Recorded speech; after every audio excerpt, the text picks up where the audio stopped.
Elisabeth, bonjour. Bonjour. Bienvenue à cette émission Femmes et Entrepreneurs.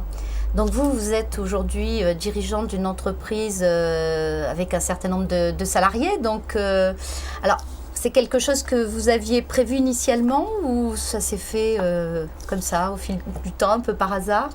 Je dirais que c'est mon mari qui m'a mis le pied à l'étrier puisque nous avons créé il y a 17 ans une première entreprise et ensuite nous avons fait 3 croissances externes et donc c'est ainsi que nous sommes arrivés à Poitiers et aujourd'hui effectivement nous avons une 50aine de personnes.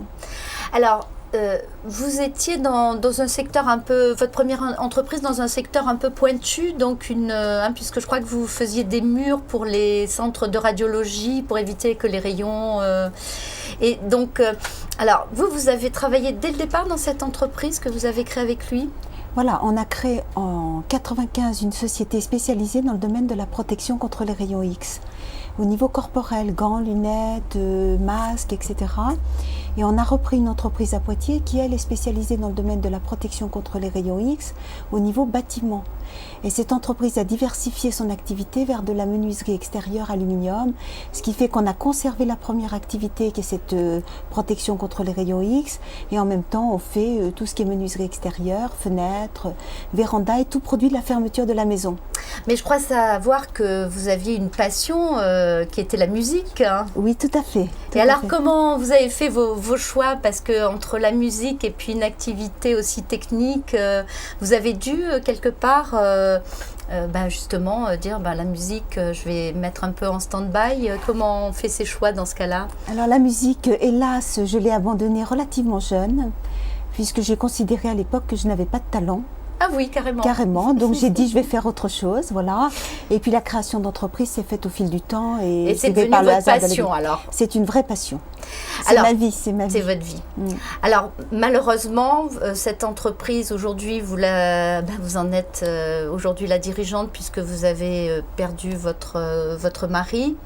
Ça doit être un double choc parce que de devoir assumer un deuil et puis en même temps la responsabilité, puisque à deux c'est quand même plus facile, et de se dire bon, qu'est-ce que je fais, je continue, vous vous êtes donné le temps de la réflexion, vous n'avez pas hésité une seconde? Hein. Alors, je n'ai pas hésité une seconde. D'abord, j'étais associée avec mon mari.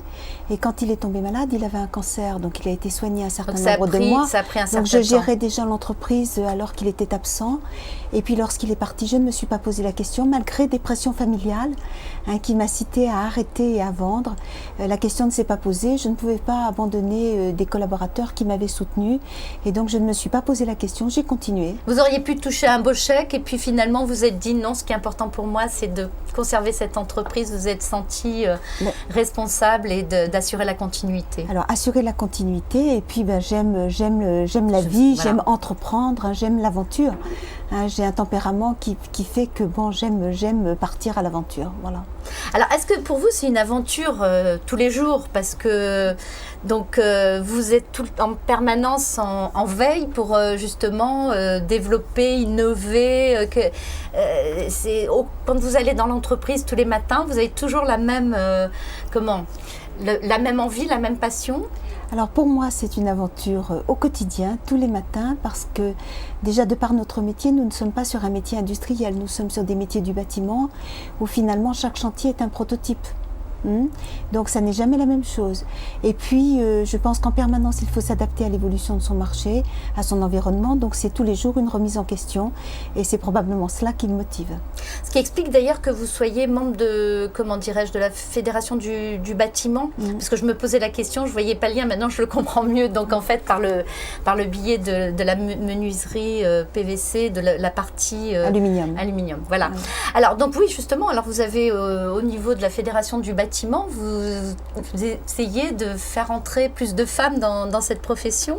Voilà, j'ai mission sur la place au niveau régional pour la fédération du bâtiment régional. j'ai la mission de l'intégration des femmes dans les métiers du bâtiment au niveau des chantiers. Belle mission. Belle mission. Pas forcément facile. Pas facile, mais on avance pas à pas, petit à petit, on avance. Bon, donc, mais il faut... Et c'est positif d'ailleurs, c'est très positif. Les chefs d'entreprise sont ravis d'avoir des femmes. Malheureusement, nous avons peu de candidates. Oui, parce qu'en fait, il faut travailler dans les écoles. Hein, donc, c'est voilà. Juste. Et que les femmes aussi n'imaginent pas que ce sont des métiers où on abandonne sa féminité, parce que c'est sûrement ce qui fait peur quelque part de se retrouver dans certains métiers où on a l'impression que on va avoir des mains abîmées, donc c'est peut-être dans les écoles, c'est clair que les femmes vont plus vers des métiers de service à la personne que vers les métiers du bâtiment ou d'autres métiers d'ailleurs techniques. Hein, donc, or elles réussissent bien. Alors c'est vrai que on reste sur des secteurs finalement qui ont une connotation relativement négative. Par contre, ce qui est intéressant, c'est que celles qui choisissent le secteur, elles y vont par choix. Alors qu'au niveau des garçons, on a souvent des jeunes gens qui vont dans les métiers du bâtiment par défaut. Donc l'éducation nationale au niveau des conseillers d'orientation n'oriente pas les jeunes filles vers les métiers du bâtiment, alors qu'elles y ont un débouché tout à fait intéressant. Ah oui, parce que notamment au niveau de la finition, on gagne bien sa vie, on a des horaires réguliers, c'est des métiers de proximité, donc c'est dommage, et donc nous continuons de nous battre pour que les choses avancent. Comment ça se passe dans votre entreprise? Vous avez une équipe sur laquelle vous vous appuyez, puisque je pense que les femmes, quand même, c'est ce qu'elles mettent en place généralement. Elles essaient d'impliquer leurs équipes. Vous managez. Pardon, madame. On a constitué une vraie équipe. On a fait un long chemin pour faire une opération de gestion prévisionnelle des emplois et des compétences, avec les fiches de fonction, les responsabilités. Donc j'ai une très belle équipe autour de moi, dont je suis proche et avec laquelle ça fonctionne très très bien. Alors, il n'y a pas de souci. En ce moment, on nous bassine avec la crise. Qu'est-ce que vous en dites, vous, de la crise? Écoutez, moi je vais vous dire, chère madame, la crise, je ne m'en occupe pas, parce qu'aujourd'hui, il y a deux choix possibles. Soit vous avez le choix de l'économie gérée par le système financier, dont on a vu les limites une nouvelle fois en 2008, parce que ça n'était pas la première fois. Soit vous avez le milieu de la PME qui crée de la vraie richesse, de l'emploi, et qui travaille. Donc je pense que la crise, on ne la comprend pas.